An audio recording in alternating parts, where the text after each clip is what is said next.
Hello, everyone. Welcome to Developing Palettes. I am Aaron Loomis coming to you from the Drew Estate Studio. With me today is Seth Geis, and from the Pastani Studio, John McTavish. How you guys doing? Doing all right. Doing Doing better all than right. this bird on a branch.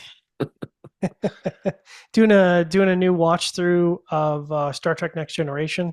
Mm. And man, is my brain ever filled with just useless information that really doesn't better my life in any way, shape, or form. But if you want like continuous streams of dialogue from random episodes of Star Trek Next Generation, I got you covered. So All right. Keep that in mind. All right. So today we are talking about the Viaje Private Bale Bird on a Branch Pajaro. Cigar is a Toro 6 by 50. Comes out of the Agricola Ganadera Norteña factory in Nicaragua. Wrapper is Ecuadorian Habano. Binder is a double Nicaraguan Corojo 99. Fillers from Nicaragua. It is blended by Andre Farkas. Price point is $12, and the cigar was released in July of 2024.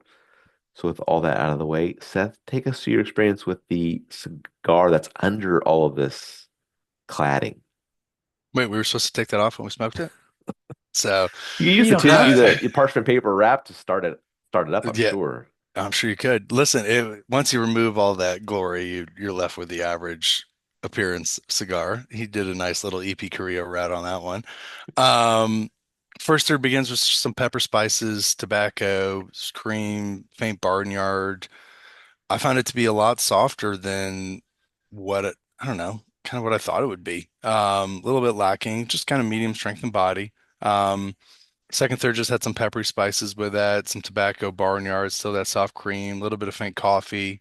Um, Medium strength and body. Final third was pretty much right on line with that as well. The burn was a little wavy. Draw was decent, and it's just kind of, I don't know. It's this little stretch of smokes that we've been on. So, John?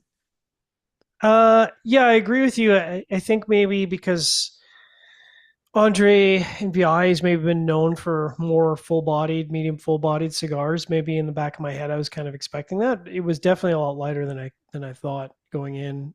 Earthy tobacco, mild spices, retrohale kind of up to medium on the spices, but I think it was pretty soft, pretty restrained overall. A little bit of pepper on the post draw, pleasant, but not particularly engaging or dynamic. I couldn't tell you, what the profile specifically was in the first third. Is just the flavors didn't really come together in any interesting or engaging way. Second third for me was largely driven by creamy earth and sweet tobacco, and that really was the story with the earth at the halfway point, kind of moving up in strength. Last third kind of driven by earth, so really heavy earth on the profile, and then heavy earth in the post draw. At the halfway point, I kind of got some acrid accents on the earth, but nothing crazy. Um, so, flavor profile wise, kind of right down the middle average. Did have some construction problems though. Um, Cigar went out 15 minutes in, which is a new one for me. So that one kind of caught me off guard. Normally, if a cigar goes out, it's going to be in the second third. And just to be consistent, it also went out in the second third. So I was like, man, like you could say I'm smoking too slow for a cigar going out in the second third, but not at the 15-minute mark. That's not on me. And to top it off, the draw was quite snug. So I don't know if it was the draw that was causing the burn issues or the burn issues that was causing the draw. It's hard to say, but not a great experience overall. I put average, but if there's a score for me to put somewhere between average and subpar, that's kind of where I feel like my Mm. experience landed. What about you, Aaron? Yeah, for me, the cigar started with toasted oak and light amounts of earth and black pepper. Light meatiness joined in a bit later. Second, third saw the earth take a slight lead in the profile and then increase that lead. Light mintiness joined a bit later, and then the final third saw a vegetal note join in and then increase a bit. Um, just an average flavor profile throughout, kind of focused around that earth and toasted cedar. The supporting notes moved around a bit, but didn't really elevate the profile at all. So, not a real fan of the earth forward blend, but if that's what you like, something that's worth a try, but not really something I'd see myself coming back to. So, all right, let's get into the scores. We're going to start at the top with me at 5.5. Seth gave it a 5.15, and John gave it a 5 even. So, my 5.5 matches up well. Average flavor profile throughout. Construction was pretty good, just a little bit of a wavy burn, a little snugger draw than I prefer. So no real big knockdowns on for that, but just the flavor profile is not going to drive it enough to make me want to come back to it. So all right, Seth, 5.15. Yeah, I mean, I wouldn't come back to it. It's one of these, I think it's partially Viaje, it's also just partially Aganorsa and just what's going down there. It's just, I don't know, this journey, it's kind of like, I don't know, we're like fucking Frodo and Sam when it comes to Aganorsa right now. We're just stuck in goddamn Mordor. So Mount Doom just keeps getting further away and we're drinking ashes for water. So fucking, I wish Shelob had killed us when we were in the mountains. All right, John, five even. As Seth is off to say, what are we even doing here, man? Like, it's got some fancy packaging, and I mean, it's good looking packaging, but I can't smoke the packaging. I have to smoke the cigar. And boy, oh boy, I know I've been hard on Viaje in the past, but this is probably the worst Viaje I've smoked maybe ever. And that's really an indictment because there's been some good Viajes over the years. There's been great Viajes over the years. This has been the worst Viaje I've ever smoked.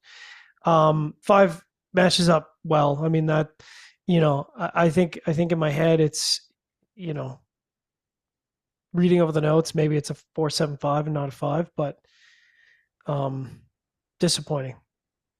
All right. Any final thoughts from you guys on this? Do you know? Because I didn't read up on the. I mean, it's a lot of words. Is it a private blend for a particular retailer?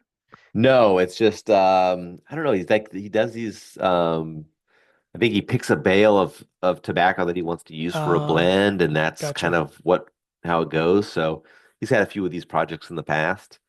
Um, It's Did a he bad did he bail. put the right did he put the right thing around the bail? Because I feel like the bail might have gotten switched on him. yeah, that's I don't know. I mean, I don't know for sure, but They're probably like, you want this bail? You want this bail? Oh, hey, go get him that bail. Yeah, So, I mean, yeah, got to make sure the string still matches the right color. yep, could be. So well, you have to be down there to pay attention to that, probably. yeah. Oh, Shots fired, but that's not at shots you, fired. Andre. That's probably at everybody. So, That is everybody. Yeah. All right. Wherever you catch this video, be sure to like and subscribe and check out the full written review on the website, developmenthouse.com. Follow us on the social media channels, and you can catch all of our review recaps on podcasts, so iTunes, Google Play, and Podbean. Thank you for tuning in. We'll catch you on the next one. Bales, birds, Battlestar Galactica.